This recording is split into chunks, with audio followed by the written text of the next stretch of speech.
Bapak Presiden yang saya hormati, Bapak Wakil Presiden, jajaran Menteri Kabinet Kerja yang saya hormati, Bapak Menteri Agama, Bapak Panglima, dan seluruh jajaran pemerintah Republik Indonesia, tamu undangan, para alim, para ulama yang berbahagia. Alhamdulillah, kita ini diberi kesempatan oleh Allah untuk bersama-sama berkumpul memperingati kelahiran Nabi kita, Nabi besar Muhammad Sallallahu Alaihi Wasallam,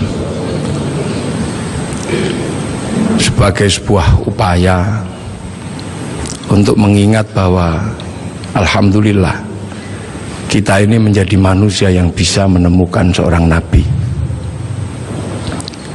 Ada Nabi yang orang-orang tidak bisa menemukannya.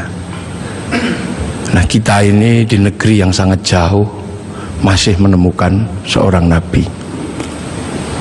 Afrika tidak lebih jauh dari Arab, Eropa tidak lebih jauh dari Arab.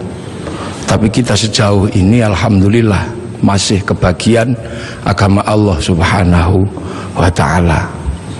Indonesia ini sudah tempat yang sangat jauh.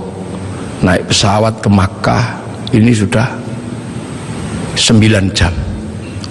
Nah, kita masih kebagian. Maka kita bersyukur kita masih kebagian, walaupun bagiannya ada yang tidak terlalu banyak. Al-Quran 30 juz, sampai di sini ada yang cuman kebagian Yasin. Alhamdulillah. Ada yang cuman kebagian kulhu, alhamdulillah. Ada yang cuman kebagian Bismillahirrahmanirrahim, alhamdulillah. Kita syukuri. Sholat demikian banyak diajarkan Rasulullah, alhamdulillah kita masih kebagian. Walaupun ada yang cuman kebagian setahun sekali hari raya, walaupun ada yang cuman kebagian seminggu sekali Jumatan, bahkan ada yang senengnya baru maghrib tok, alhamdulillah. Hadis demikian banyak, alhamdulillah kita masih kebagian. Walaupun hanya ada yang kebagian satu, dan yang satu kebagian kullu bid'atin dholalah wa kullu dholalatin finnar. Yang satu kebagian innamal a'malu bin niat. Alhamdulillah. Doa yang sebegitu banyak, alhamdulillah kita masih kebagian. Walaupun hanya 2, ada yang kebagian doa makan sama doa ke kamar mandi. Ini alhamdulillah. Ini tidak lain dan tidak bukan karena Rasulullah oleh Allah ditakdirkan untuk menjadi nabi yang paling terakhir. Dan nabi yang paling terakhir ini adalah nabi yang punya jangkauan ketika manusia sudah tersebar di seluruh alam. Nabi Adam menjadi nabi mengurus satu keluarga. Itu saja ribetnya sudah luar biasa antara Habil sama Qabil. Nabi Nuh menjadi nabi, jangkauannya satu kaum. Itu aja ribetnya udah luar biasa. Nabi Ibrahim satu bangsa. Itu aja ribetnya sudah luar biasa. Makanya dibekali oleh Allah mukjizat-mukjizat yang luar biasa. Nabi Musa, nabi yang ngurus satu negara, negara Mesir. Itu saja Allah membekali Nabi Musa dengan bekal-bekal yang luar biasa. Punya tangan masuk saku, keluar jadi listrik. Punya tongkat dilemparkan bisa jadi naga. Punya tongkat dipukulkan ke laut menjadi jalan tol. Makanya kalau Pak Jokowi menemukan tongkat itu, kayaknya tidak terlalu sulit untuk membangun jalan tol di Indonesia. Ini. Nabi-nabi Allah diutus, ada Nabi Daud diutus mengurusi satu negara, tapi punya kemampuan yang luar biasa. Tangan masuk tanah, keluar menjadi logam, bisa dijadikan pedang, bisa juga dijadikan baju. Nabi Sulaiman jangkauannya satu negara, kelebihannya luar biasa. Nabi Sulaiman mampu membangun sebuah kota besar menggunakan tenaga jin, bisa berbicara dengan semut, bisa berbicara dengan burung, bahkan angin pun bisa diajak berbicara. Nabi Isa alaihissalam jangkauannya satu negara, satu bangsa sekitar Romawi, akan tetapi kemampuannya luar biasa. Manusia yang buta dipegang matanya bisa melek kembali, orang mati bahkan bisa dibangunkan. Wih, itu bangun. Nah, Nabi Muhammad adalah nabi akhir zaman yang jangkauannya bukan lagi jangkauan jangkauan negara, bukan lagi jangkauan satu bangsa, tapi Nabi Muhammad punya jangkauan menjadi nabi untuk menjadi rahmatan lil alamin. Ini perbedaan nabi-nabi dengan Nabi Muhammad. Nabi Muhammad menjadi nabi ketika manusia sudah menjadi bangsa-bangsa, menjadi suku-suku, dan itu harus dijangkau semuanya. Makanya dari situlah Nabi Muhammad dilahirkan di kota Makkah. Kenapa tidak lahir di Bogor? Kenapa juga tidak lahir di Cina, tapi lahir di Makkah? Karena Makkah adalah guidance, Makkah adalah awal di mana manusia mengenal Allah Subhanahu wa ta'ala. Karena di Makkah ada monumen paling tua di muka bumi yang Allah sebut sebagai inna awwala baiti wudi'a lin-nasi lalladzi bi Bakkah mubarakah wa hudal lil alamin. Di situ dibangun bangunan tua, bangunan tertua, bahkan ada yang mengkaji itu sesungguhnya adalah petilasan pertama ketika Nabi Adam turun ke muka bumi, memberikan tanda di situ agar manusia punya guidance kalau harus kembali kepada Allah. Dan di Makkah pula terjadinya pertukaran antara laki-laki dan perempuan dalam wilayah yang paling tersembunyi antara Nabi Adam dan Siti Hawa. Pertemuan itu diabadikan oleh Allah dengan sebuah tugu yang sangat dikenal dengan nama Jabal Rahmah. Dan dari situ kemudian manusia menjadi beranak pinak, manusia menjadi bangsa, menjadi suku yang tetap di Arab. Kita bisa lihat dengan wajah yang tetap cantik dan tetap ganteng. Yang pindah ke Eropa berubah menjadi tinggi besar dengan rambut merah. Yang ke Cina berubah menjadi sipit dengan pipi yang agak tembem kayak bakpao. Kemudian yang pindah ke Afrika berubah menjadi hitam gosong, yang bisa kita lihat hitam kulitnya. Nah, yang ke Indonesia berubah jadi seperti kita, kecil-kecil, pesek-pesek, seperti inilah. Nah, ini semua akan dijangkau dalam konsep rahmatan lil alamin. Nah, manusia ketika berpindah-pindah, guidance itu hilang. Maka Allah kemudian mengutus seorang nabi untuk mencari guidance itu. Diutuslah Nabi Ibrahim alaihissalam untuk menemukan itu. Dan alhamdulillah Nabi Ibrahim ditemani oleh putranya namanya Ismail dan istrinya namanya Hajar, menemukan kembali situs di mana manusia harus kembali kepada Allah. Situs itu dibangun ulang sama Nabi Ibrahim dan berdoa, Rabbana inni askantu min dzurriyyati biwadin ghairi dzi zar'in 'inda baitikal muharram Rabbana liyuqimus sholata waj'al afidatan minan nasi tahwi ilaihim warzuqhum minats thamarati la'allahum yashkurun. Maka karena Nabi Ibrahim menemukan guidance itu, Nabi Ibrahim menjadi orang yang paling terkenal di muka bumi dengan nama yang berbeda-beda. Ada yang menyebut Ibrahim, ada yang menyebut Abraham, bahkan ada yang menyebut sebagai Brahma. Walaupun ini butuh penelitian yang sangat luar biasa mendalam. Kenapa? Karena Nabi Ibrahim ini punya simbol yang kemudian diduplikasi oleh seluruh manusia di muka bumi. Di India ada simbol yang mirip dengan simbol yang ditinggalkan oleh Nabi Ibrahim. Ini butuh kajian mendalam dan ini mesti saya sampaikan dalam sebuah forum kenegaraan seperti ini. Karena ini akan mengurai benang kusut antara manusia di muka bumi dengan lahirnya Rasulullah Muhammad sallallahu alaihi wasallam.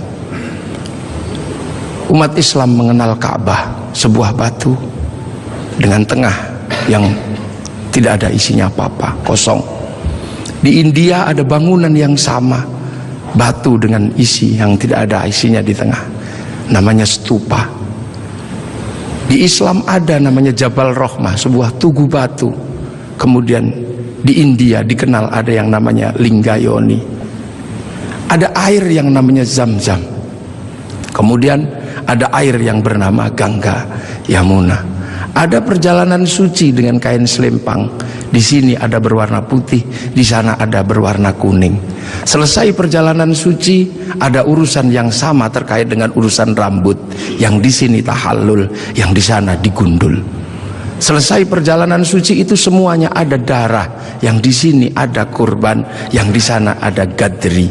Dan kalau sudah bersujud, meninggalkan hitam 2, yang di sini 2, yang di sana 8. Ini butuh kajian yang sangat mendalam, bahwa ini adalah awal dari yang namanya millata Ibrahim. Kemudian guidance itu bergeser karena Nabi Ibrahim meninggal, diteruskan oleh 2 putranya, yang satu bernama Ismail, yang satu bernama Ishak. Dan guidance itu berubah ketika Ishak punya anak yang namanya Yakub atau Israel, yang punya anak 12 yang kemudian dikenal dengan nama Bani Israel. Dan Bani Israel mampu membangun sebuah guidance baru karena dikasih kitab Injil dan dikasih kitab Taurat. Yang dikasih kitab Taurat bahkan sampai hari ini masih menjadi bagian besar dari umat manusia di dunia dengan agama besarnya yang namanya Yahudi. Yang dikasih kitab Injil masih menjadi bagian besar dari agama di dunia ini yang dikenal dengan nama Nasrani. Punya pusat kota besar namanya Vatikan, dan di sini punya pengikut yang sering dikenal dengan nama Paus Romo. Guidance ini bergeser. Akan tetapi kemudian Allah menunjukkan kembali, ini harus dikembalikan kepada guidance awal, kepada jalur awal. Maka kemudian dilahirkanlah Rasulullah di kota Makkah. Makkah adalah kunci di mana harus dikembalikan kembali manusia kepada Allah. Itulah kenapa kemudian Rasulullah lahir di kota Makkah. Untuk apa? Mengembalikan simbol kenabian dari awal sampai akhir sebagai wujud khatamul anbiya wal mursalin. Makanya ketika terjadi sengketa dengan agama-agama yang sebelumnya, maka kemudian Allah mengukuhkan Rasulullah sebagai penerus guidance kenabian. Maka kemudian diangkatlah Rasulullah ke langit, dan Rasulullah ditunjukkan di mana jejak para pendahulunya. Maka kemudian ketika ketemu Nabi Ibrahim, Rasulullah bertanya, kalau orang Jawa bilangnya mbah gitu, Pak Presiden ya, Dek atau gitu, aku ini sebagai Nabi terakhir, tapi umat-umat Nabi yang sebelum aku bertanya, apa hakmu ketika kau mengatakan penerus Nabi Ibrahim?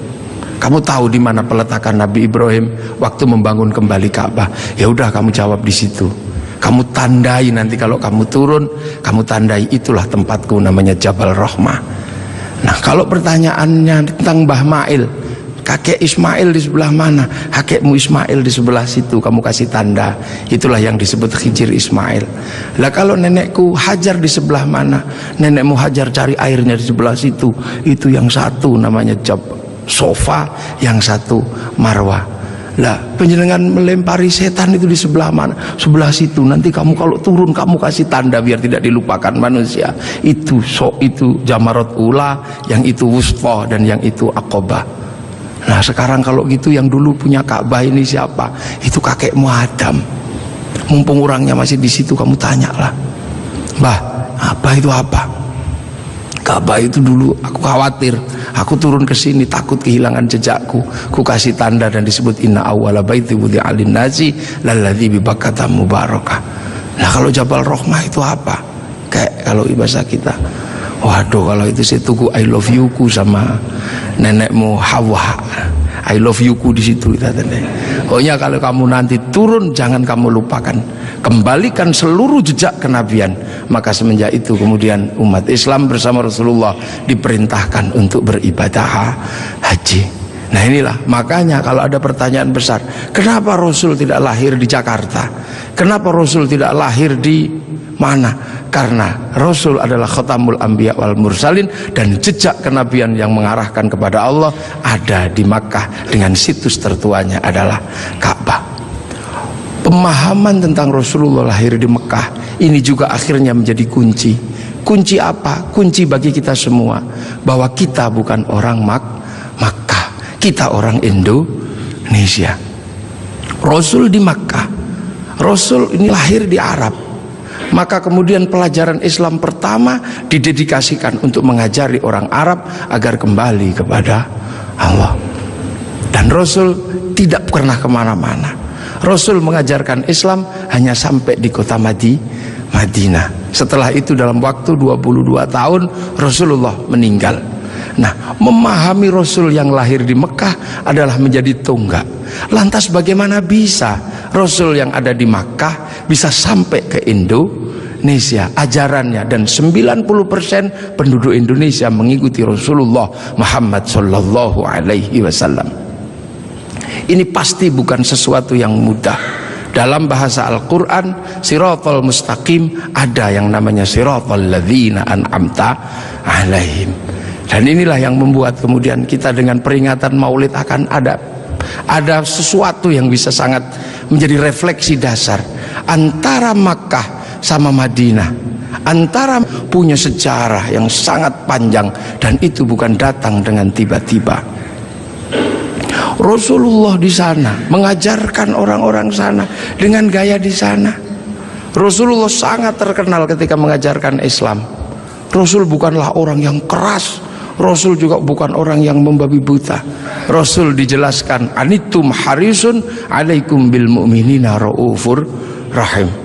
Rasul begitu berharap bagaimana umat ini kembali kepada Allah. Maka Rasul punya sistem pembelajaran kepada umatnya dengan cara yang berbeda-beda, dengan cara yang sederhana. Ada yang pinter kelasnya Sayyidina Ali, diajarkan dengan cara standar orang pinter. Ya Ali, kamu sholat. Ali, iya ya Rasul. Yang khusyuk, ya. Nanti kalau kamu khusyuk, kamu akan saya kasih serbanku yang hijau atau yang merah, terserah kamu pilih yang mana.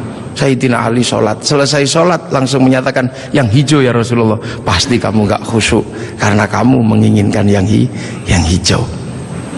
Ulangi lagi, dan begitu seterusnya, sampai akhirnya Sayyidina Ali ketika sholat dipanah kakinya tidak kerasa. Setelah itu Rasulullah mengimami sholat orang-orang dengan kelas-kelas kayak Sayyidina Ali. Tapi bagi kelas yang kedua menjadi masalah. Kelas pertama ketika Rasulullah sholat, di belakangnya langsung sama-sama mengikuti Rasulullah dhahiran wa batinan, dengan badan dan dengan hati. Tapi yang belakang bermasalah karena mereka punya kebiasaan ratusan tahun bahkan ribuan tahun menyembah berhala. Ada wujudnya dan ada namanya serta bentuknya beda-beda. Maka Rasul ditanya, bagaimana ya Rasul yang belakang tidak bisa? Maka Rasul minta sama Allah, ya Allah, yang depan bisa, yang belakang tidak bisa. Ya sudah, akhirnya diajari sama Allah. Allah cukup mengajarkan, u'budullaha ka'annaka tarahu fa illam takun tarahu fa innahu yaraka. Beribadahlah engkau kepada Allah seolah-olah engkau lihat Allah. Tapi kalau kau enggak lihat Allah, yakin Allah lihat engkau. Maka kemudian para sahabat yang di belakang, yang tidak sekelas Sayyidina Ali, ketika sholat cuma Allahu Akbar, matanya tidak boleh terpejam. Karena apa? Harus mencari Allah. Ka'annaka tarahu, seperti engkau melihat Allah. Maka dilihat kemana. Akhirnya tidak terlalu susah yang di belakang. Tapi ketika engkau lihat kemanapun Allah kamu gak lihat, kamu cukup yakin bahwa kamu sedang dilihat oleh Allah. Maka sholat menjadi mudah bagi orang yang tidak sekelas Sayyidina Ali. Sholat boleh melihat apa saja, bahkan boleh mendengarkan suara bakso, bahkan boleh melihat sarung yang bolong. Tapi tidak boleh, karena harus ingat bahwa sedang dilihat Allah. Maka tidak boleh pesen bakso rong mangkok, itu tidak boleh, 2 mangkok tidak boleh. Nah akhirnya yang depan yang pinter bisa sholat, yang belakang bisa sholat. Bahkan ketika Rasulullah menghadapi para sahabat yang berbeda, Rasulullah lagi ngajar ngaji, tiba-tiba dari belakang ada yang teriak, mat, mat, mat. Ini sesuatu yang tidak lazim waktu itu. Karena apa? Semua dilarang menyebut Rasulullah dengan sebutan mat atau Muhammad. La taj'alu du'a ar-rasuli bainakum ka du'a'i ba'dikum ba'dha. Akan tetapi ada sahabat, mat, mat. Sahabat Umar sudah marah. Ini orang dari mana? Gak punya sopan santun sama sekali. Rasulullah cuma bilang, udah paling dia dari kampung. Suruh masuk, suruh masuk. Akhirnya begitu suruh masuk ke dalam masjid, bukannya apa-apa, bilang, mat, apa? Aku pengen kencing.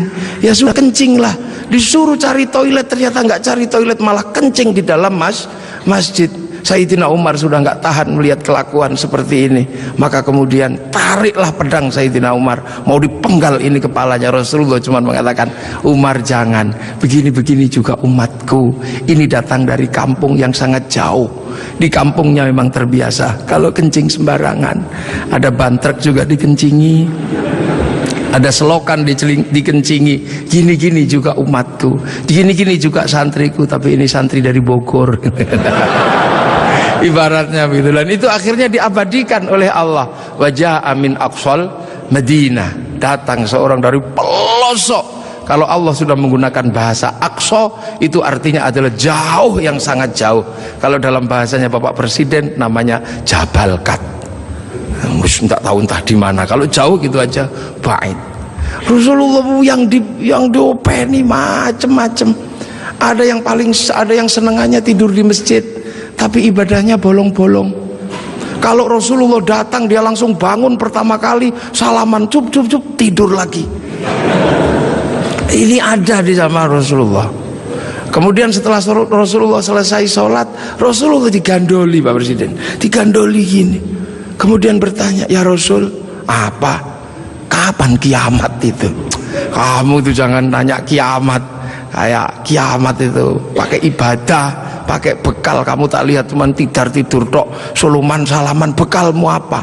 Bekalku bukan itu ya Rasul. Nah apa? Cinta sama engkau ya Rasul. Cinta tok, nggak jalanin? Enggak ya Rasul. Cinta kan tidak harus memiliki ya Rasul. Akhirnya ya sudah, kalau kau cinta aku. Rasul pergi. Ketika Rasul pergi, digandoli lagi. Ya Rasul, ada apa lagi? Aku sudah jujur sama engkau ya Rasul. Ada apa? Aku kan cinta sama engkau. Engkau cinta sama aku nggak ya Rasul? Ya iya, wong kamu cinta sama aku ya cinta sama engkau. Nah kalau gitu ceritanya, Rasul kan kalau cinta sama aku ini yang penting. Orang cinta kan nggak mungkin tega meninggalkan kekasihnya di neraka. Makanya Rasul pasti nggak tega besok kalau cinta sama aku meninggalkan aku di neraka. Iya, nanti kamu tak ajak ke surga. Man ahabbani kana ma'i fil jannah. Asbabul wurudnya hadis itu adalah itu. Kemudian saking senengnya dia lari, yes gitu, lari. Begitu dia lari, Sayyidina Abu Bakar datang tergopoh-gopoh. Ya Rasul, bener nggak yang tadi itu cinta tok masuk surga? Iya ya Abu Bakar, cinta tok ya Rasul. Iya. Maka Sayyidina Abu Bakar, dia cinta tok akan dibawa Rasul ke surga. Kayaknya aku lebih mungkin ini, anak tak kasihkan, unta tak kasihkan, kayaknya aku ini lebih mungkin. Sayyidina Abu Bakar langsung joget ini, iya, muter sampai jubahnya terangkat. Inilah yang akhirnya jadi manhaj torekohnya Sayyid Jalaluddin Rumi, yang dikenal dengan torekoh Maulawiyah, yang sekarang dikenal dengan nama Tahrisu Sufi. Bahkan Rasulullah pernah satu ketika Makkah geger gara-gara ada apa? Ada orang tawaf dari kampung, saking bodohnya dia tawaf cuma dengan satu kalimat, ya Karim, ya Karim, ya Karim, ya Karim, ya Karim, ya Karim. Sahabat bingung, ya Rasul, kayaknya ada aliran sesat ya Rasul. Sesat bagaimana? Ini ada orang dari pagi tawaf cuman ya Karim, ya Karim. Maka Rasulullah mengikuti, ini bener nggak? Ada beneran. Diikuti Rasulullah dari belakang, ada ya Karim, ya Karim. Lama-lama Rasul mengikuti orang ini, ya Karim, ya Karim, ya Karim. Kenapa? Rasul nggak tahan, ngikuti juga, ya Karim, ya Karim. Orang ini marah, dan siapa di belakangku yang berani menirukan aku? Awas tak banting orang ini nanti. Aku pukul. Ternyata apa, orang ini nggak tahan, akhirnya balik ke belakang. Rasul dipegang, dipiting begini. Kamu ya yang menirukan aku, ya Karim, ya Karim ya. Awas kamu, tak adukan sama nabiku, tak adukan sama kekasihku kamu. Rasul merasa Nabi bertanya, Mas atau Bang, terus nabimu siapa? Nabiku Muhammad. Muhammad siapa? Muhammad ibn Abdillah. Kamu pernah ketemu? Belum. Nanti kamu tak banting di sana.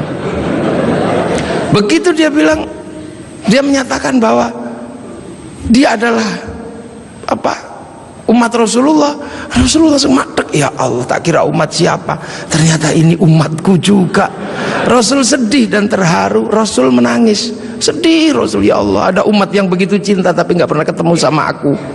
Maka begitu lihat Rasul menangis, orang ini semakin bersemangat. Nah, gitu aja nangis.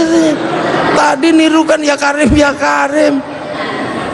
Akhirnya apa? Ya Allah, Rasul menangis, aras berguncang. Kemudian malaikat Jibril turun, ya Muhammad, kenapa engkau menang? Dibanting orang ini kamu.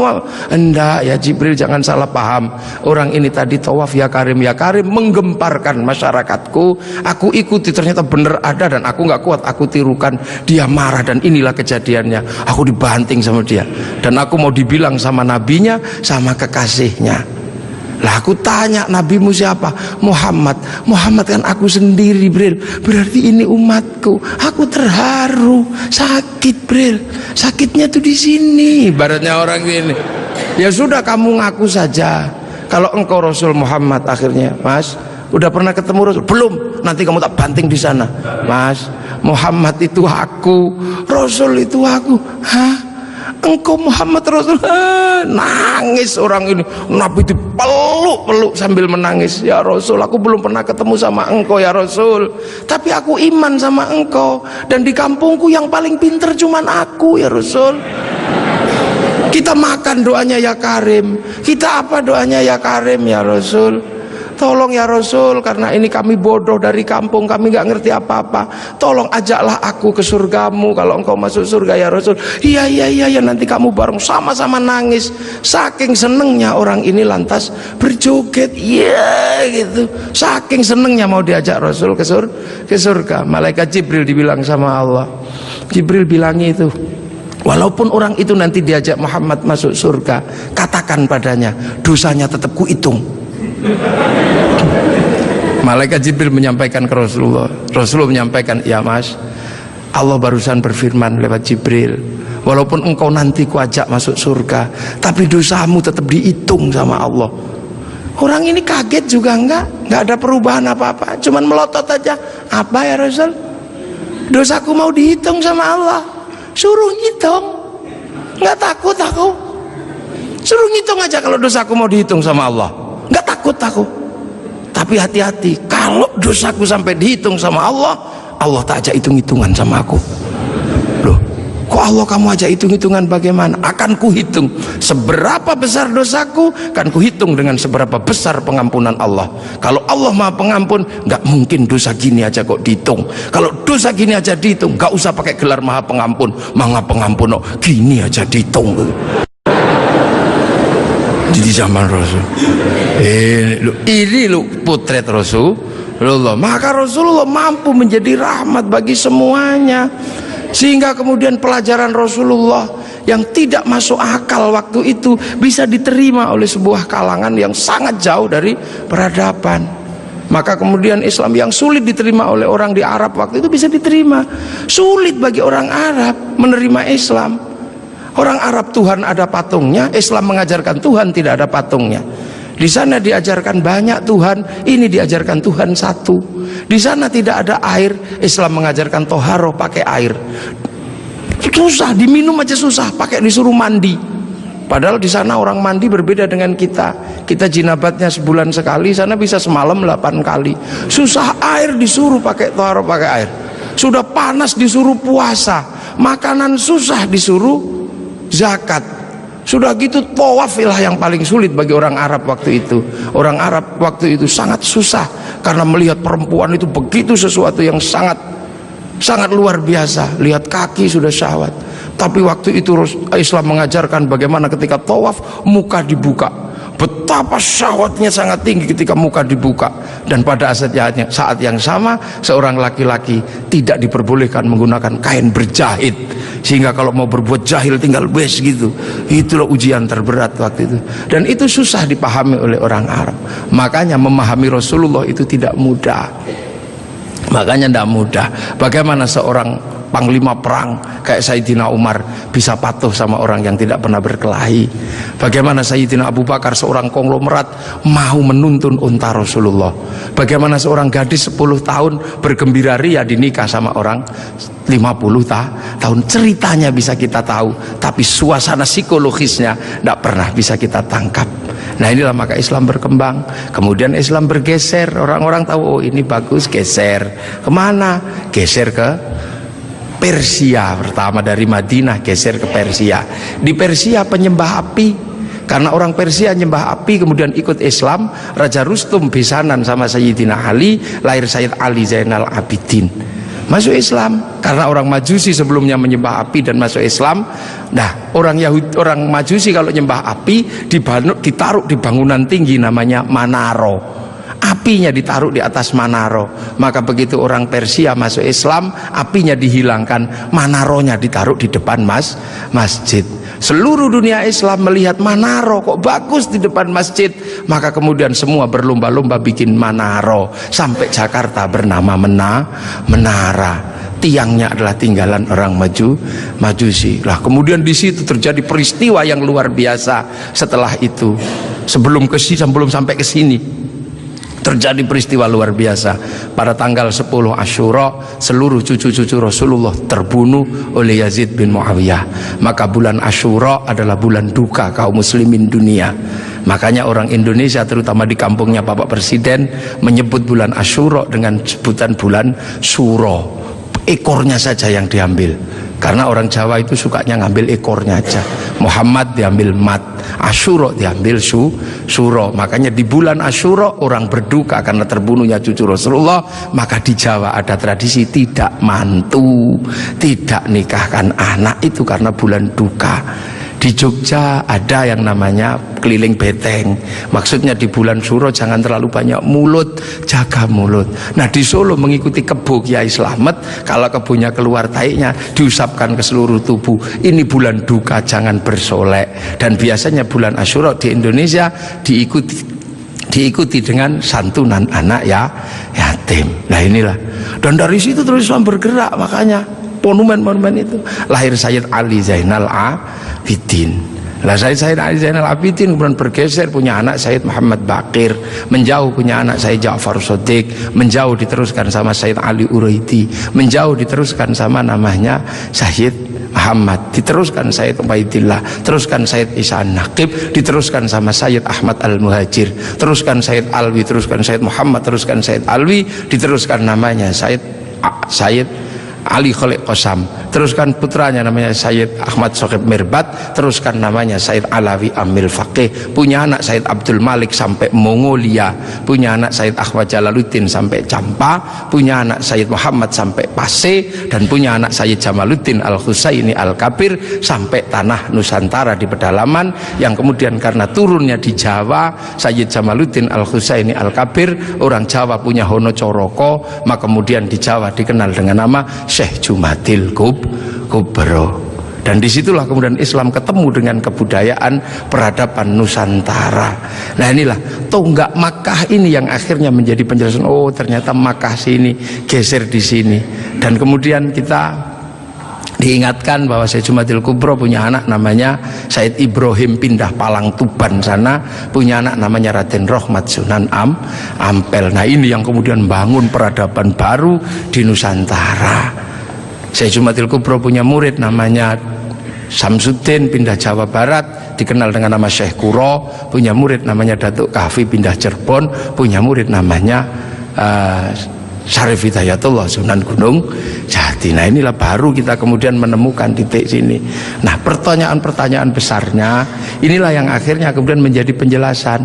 Lantas bagaimana kita mengikuti Rasulullah di tempat yang jauh ini? Rasulullah memberikan garis namanya ahli sunnah wal jamaah, bahwa Rasulullah yang diajar pertama wal jamaahnya bernama sahabat, wal jamaahnya sahabat generasi kedua namanya tabi'in, tabi'in punya generasi berikutnya namanya tabi'ut tabi'in, dan kita ini adalah generasinya para ulama yang cara pembelajarannya sangat berbeda. Di Arab sana Rasulullah mengajarkan bagaimana makan dengan 3 jari, masih bisa dijalankan sampai hari ini karena di sana masih kurma sama roti.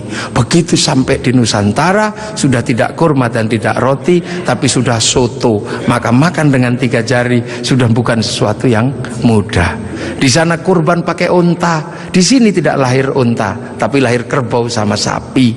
Karena terlahir kerbau sama sapi, maka jangan memaksakan diri kurban pakai unta, nanti ditangkap oleh polisi karena nyuri untanya Kebun Raya Bogor. Ini Di sana masih bisa pakai jenggot dengan utuh, tapi di sini rasnya adalah ras Mongoloid, sudah tidak punya jenggot. Inilah maka ulama-ulama awal yang datang ke sini tidak pernah ribut masalah simbol-simbol yang tidak bisa dilakukan oleh orang Indonesia. Nah, sekarang ini tugas pemerintah karena banyak orang yang kemudian lupa kedudukan itu, kemudian memaksakan menjadi orang dipaksa langsung ikut seperti Rasulullah. Nah, ini yang harus kita pahami, bahwa kita ini berkedudukan sangat jauh. Quran saja berbeda-beda ketika mengajarkan. Di awal Rasulullah Quran tidak ditulis. Kenapa? Karena sahabat apal Quran. Orang apal tidak perlu menulis. Saya apal wajah istri saya, nggak pernah bawa fotonya kemana-mana, karena saya apal. Makanya ibu-ibu yang fotonya dibawa kemana-mana jangan seneng dulu. Jangan-jangan karena belum apal. Lalu kemudian setelah Rasulullah meninggal, sahabat nulis Quran. Nulis Quran sahabat. Untuk apa? Untuk tabiin yang tidak ketemu Rasulullah. Tiba-tiba generasi sahabat meninggal, tabiin mengajar bawahnya. Qurannya sahabat terlalu pinter, cuman lungkik-lungkik kayak cacing gitu aja. Maka kemudian dikasih titik oleh Abul Aswad Ad-Du'ali. Disebar lagi, generasi pertamanya hilang, titik-titik nggak cukup, maka dikasih fathah, kasroh, dhammah atau syakal. Yang ngasih syakal Syekh Khalil bin Ahmad Al-Farahidi. Disebar lagi, yang baca Quran karena Islam rahmatan lil alamin, bukan lagi orang Arab semata. Orang Andalusia baca Quran wadduha, keliru menjadi wadduhe. Ini. Nah, orang Turki mustaqim, mustaqin. Masuk ke Indonesia dibaca oleh orang Padang lakanud, keluarnya lakanui. Karena orang Padang kalau bilang Muhammad, Mahamme. Orang Sunda ketika baca alladzina, sebagian besar keluarnya alladzina. Begitu masuk ke Jawa, ketemu dengan huruf hono coroko. Alhamdu karena punyanya ko, gak punya huruf ha, maka alhamdu menjadi alkamdu, al-fatihah menjadi al-fatihah. Ini itu.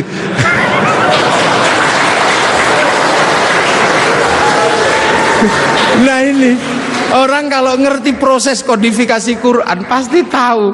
Ketika masuk ke semua negara pasti berbeda. Al-fatihah menjadi al-fatihah. Dan ini yang dialami oleh Bapak Presiden Republik Indonesia.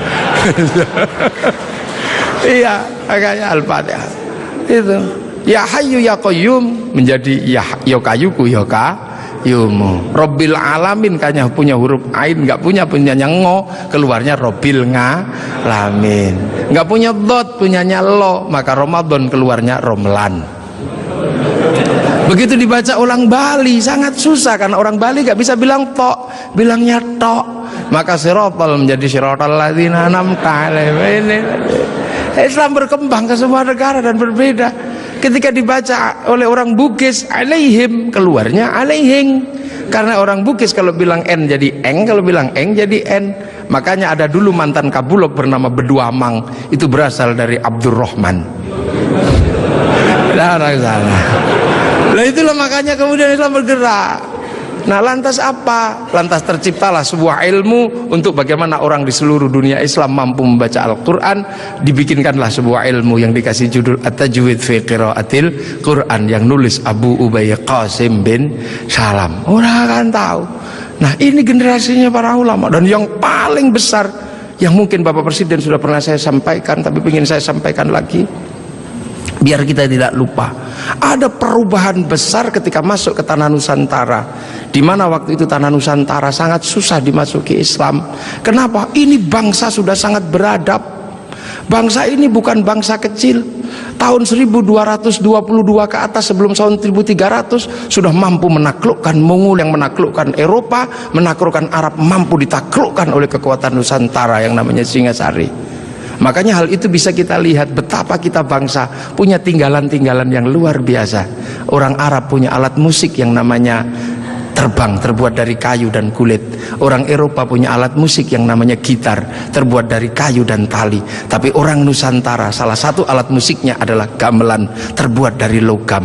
Hanya bangsa yang menguasai ilmu pertambangan yang maju dan penguasaan metalurgi yang mapan mampu membuat alat musik dari logam. Dalam cerita-cerita besar, kita juga punya cerita besar yang sama. Orang Eropa punya cerita tentang Cinderella kita punya cerita bawang putih, bawang merah. Orang Eropa punya Samson, orang Arab punya Sam'on, kita punya Bandung Bondowoso, kita punya Sangkuriang, kita punya si pahit lidah. Orang Sanya punya cerita Romeo Juliet, orang Arab punya cerita yang namanya Laila Majnun, kita punya cerita Andi-Andi Lumut, kita punya cerita, banyak sekali cerita cinta di Indonesia. Sana punya cerita namanya Kura-Kura Ninja, kita punya cerita Kancil Nyuriti. Sama saja, apa bedanya? Bahasa-bahasa kita juga bahasa-bahasa yang tidak bisa direndahkan. Orang Inggris bilang rice, orang Arab bilang rus, orang kita bilangnya macam-macam. Kalau masih di sawah namanya padi, kalau sudah dipanen namanya gabah, kalau sudah digiling namanya beras, kalau patah-patah namanya menir, kalau dibungkus namanya lontong pakai daun, kalau dibungkus pakai namanya ketupat pakai janur, kalau tidak dibungkus namanya nasi, dicuri satu namanya sebutir nasi, kalau diublek-ublek namanya bubur, pantatnya gosong namanya kerak atau intip. Sana cuma rice sama rus. Ini yang kita tidak boleh malu menjadi bangsa Indonesia. Semua yang kita miliki sama. Ini menandakan bahwa kita pernah menjadi sebuah bangsa yang besar, berkasta-kasta, berbeda-beda. Maka kemudian Islam mulai memperkenalkan konsep besar sehingga kita punya bangsa dan negara. Konsep besar apa? Diperkenalkanlah bagaimana hidup bersama, saling menjaga. Diperkenalkan konsep besar namanya musyarakah, yang akhirnya dikenal dengan bahasa masyarakat.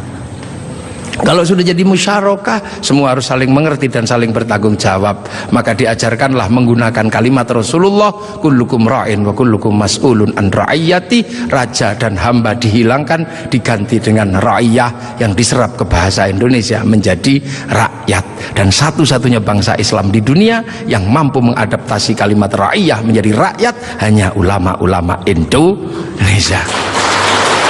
Hanya ulama Indonesia. Nah, kenapa? Karena kita ini pilihannya berbeda. Pilihan bangsa yang disebut waja'alnakum syu'uban wa qabaila, disinilah tempatnya. Arab tidak ditemukan bangsa yang berbeda, mereka satu bangsa. Eropa satu bangsa, Arab satu bangsa dipikul puluhan negara, Eropa satu bangsa dipikul puluhan negara. Tapi disinilah ada satu-satunya tempat puluhan bangsa bisa dipikul oleh satu negara, Kesatuan Republik Indonesia. Makanya harus disatukan. Tidak ada lagi raja hamba, yang adalah ra'iyah. Kalau sudah ra'iyah, tidak boleh lagi menyebut kafir. Kenapa? Karena kafir adalah orang yang menentang Allah dan memusuhi kaum muslimin. Kalau sudah hidup bersama namanya dhimmi. Kalau sudah saling bertanggung jawab namanya ra'iyah. Maka ketika para ulama sudah menyebut kita dengan sebutan rakyat, jangan lagi kau turunkan derajat ra'iyah menjadi derajat kafir. Maka tidak ada lagi kata kafir di Indonesia, karena sudah ra'iyah atau rakyat. Ini kenapa para ulama sepuh tidak ada yang menyebut kafir. Kemudian ra'iyah kalau berkumpul diajarkan bagaimana hidup bersama, berbahagialah, berbicaralah dengan baik-baik. Maka konsep yang ditawarkan adalah wasyawirhum fil amri. Maka kemudian ra'iyah yang hidup bersama dan berbicara secara bersama disebut musyawarah. Kalimat wasyawirhum fil amri. Kemudian kalau bermusyawarah jangan menang-menangan sendiri, berbagilah, saling bertoleransi. Maka kemudian lahirlah konsep besar, konsepnya disebut tafassahu fil majalis. Maka kemudian muncullah istilah majelis. Dan ketika para ra'iyah mengangkat pemimpin, harus seluas cakrawala yang pernah diajarkan Allah, wasi'a kursiyus samawat, maka kedudukannya adalah bernama kursi. Ada kursi presiden, ada kursi DPR, ada kursi menteri. Karena daerah ini yang membangun adalah para wali, maka kawasan ini disebut wilayah. Kalau saya mau tanya, di mana negara dengan konsep dasar keagamaan Islam yang mampu membangun sebuah struktur negara hari ini? Itu ada di Indonesia. Maka jangan kau sebut negeri ini negeri tauhid, karena ra'iyah, musyawarah, termasuk kursiyun, termasuk majelis, termasuk wilayah, bukan menjadi bahasa orang nongkrong, tapi ini adalah bahasa resmi negara yang tertuang dalam Undang-Undang Dasar Negara Republik Indonesia tahun 1945. Dan inilah yang membuat kita, makanya insya Allah kita ini akhirnya alhamdulillah Kita akhirnya tahu, oh ternyata kita ini pengikut Rasulullah, tapi bukan pada pangkat sahabat, bukan pun pada pangkat tabi'in, tapi kita pengikut Rasulullah pada pangkat muridnya para ulama. Makanya biasa saja kadang di sini kayak gini kita diajarkan bagaimana hidup bersama, karena kita wal jamaah Indonesia. Makanya Bapak Presiden waktu kecil pasti dengar orang di Jawa sana kalau sholat zuhur mestinya 11:30, Pak Pratik ya, itu bisa mundur sampai 1:30. Kenapa? Karena jamaahnya masih ada di sawah. Terus Allah Akbar, Allah Akbar, sambil nunggu. Lantas pujian Robana Robana, datang ada tombowati karena capek nunggu ya, pegel sampai ada diuruki anjang. Loh, itu cara di sini. Terus sholat. Nah, sholat di sini Allahu Akbar. Karena sinyalnya jauh, kita ini pemancar lokal. Biasa sinyalnya suka hilang kan. Allah Akbar. Ada bakso gitu, ding ding, sinyalnya hilang. Bakso gitu. Nah, inilah Indonesia. Makanya karena sinyal yang hilang, habis itu para ulama mengajarkan kalau kepalamu bocor seperti itu, nggak inget Allah, inget apa, udahlah kalau habis sholat ditambal, maka habis sholat ada zikir la ilaha illallah, la ilaha illallah. Nah, sekarang ada yang protes, kenapa berzikir pakai gini-gini? Bukankah sahabat kalau zikir terdiam? Sahabat murid Rasulullah terlalu dekat dengan Rasulullah, batinnya wusul kepada Allah sampai ke sana. Kalau wal jamaahnya ulama disuruh diam begini, tidur. Ini.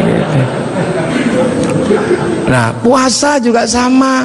Orang Indonesia kalau puasa nggak terlalu khusyuk karena keluar rumah ada belimbing, ada jambu. Kalau di Arab keluar rumah ketemunya padang pasir, lebih khusyuk. Maka di sini lebih sering disuruh tidur gitu. Dalilnya apa? Naumuso imin ibadatun. Nah, kalau malam pakai doktek. Setelah itu halal halal. Haji juga sama, nggak bisa langsung ke sana Pak Presiden. Antrinya 25 tahun. Makanya orang sini capek nunggu.